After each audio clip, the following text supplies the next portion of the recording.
2 hours of intense negotiations inside the White House Situation Room ended abruptly. No agreement, no ceasefire, just empty chairs. President Donald Trump walked away from the table, stating he would only accept a deal that adheres strictly to his red lines. This diplomatic stalemate is happening in the middle of an active conflict. A fragile truce reached between the U.S. and Iran on April 8 has completely collapsed. We can see the geographic reality of that broken truce here. American military strikes have hit the southern Iranian port of Bandar Abbas. In response, Iran is actively returning massive fire across the region, directly matching U.S. strikes with immediate retaliatory military action. The external pressure to stop this exchange is immense. Global energy markets are spiraling, and the looming November midterm elections put severe political pressure on both sides to find a resolution. So, if the collateral damage is so severe and both nations claim they want peace, why are the negotiations completely paralyzed? This map shows the Strait of Hormuz, the first major choke point of the talks. Look at the data nodes. 20% of the entire world's daily oil supply passes through this narrow corridor. The United States demands that Iran clear all naval mines they laid in the strait within 30 days. If they do, the U.S. will lift its naval blockade so commercial ships can move freely again. Iran completely rejects that. They claim sovereign ownership over the waterway and demand the exclusive right, alongside Oman, to extract tolls from passing ships. The second pillar of gridlock moves from geography to chemistry, Iran's nuclear threshold.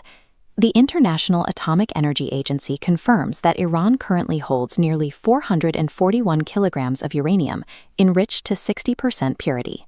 That concentration is a short step away from the 90% purity required for weapons-grade capability. The U.S. demands immediate disarmament and the handover of this stockpile. Iran's negotiating team flatly refuses to discuss the details of their uranium enrichment at this stage. With neither side willing to yield control of the world's primary oil corridor or their nuclear capability, the negotiations have reached a complete standstill. The third pillar of this gridlock is financial, governed by Iran's policy of nothing for nothing. This chart illustrates Iran's exact financial demand, the release of $24 billion in frozen overseas assets.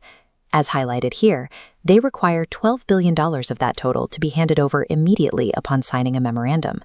President Trump has refused to meet this demand, declaring definitively that no money will be exchanged. Then there are the proxy conflicts. Iran insists that any bilateral agreement with the United States must also include a truce between Israel and the Iran-backed militant group Hezbollah in Lebanon. The fifth and final pillar is the demand for guarantees. Iran deeply distrusts U.S. promises, citing the fact that the United States withdrew from the 2015 nuclear deal during Trump's first term.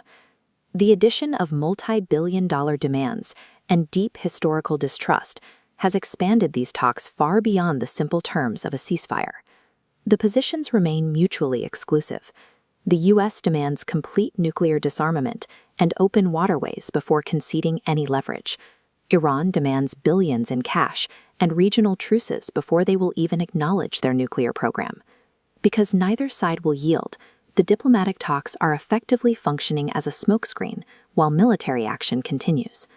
This brings us to the core philosophy driving Iran's negotiating strategy, led by Mohammad Bagher Ghalibaf. He outlined their chilling reality check.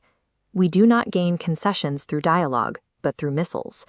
Because neither side trusts a piece of paper, the gridlock will not be broken in a meeting room.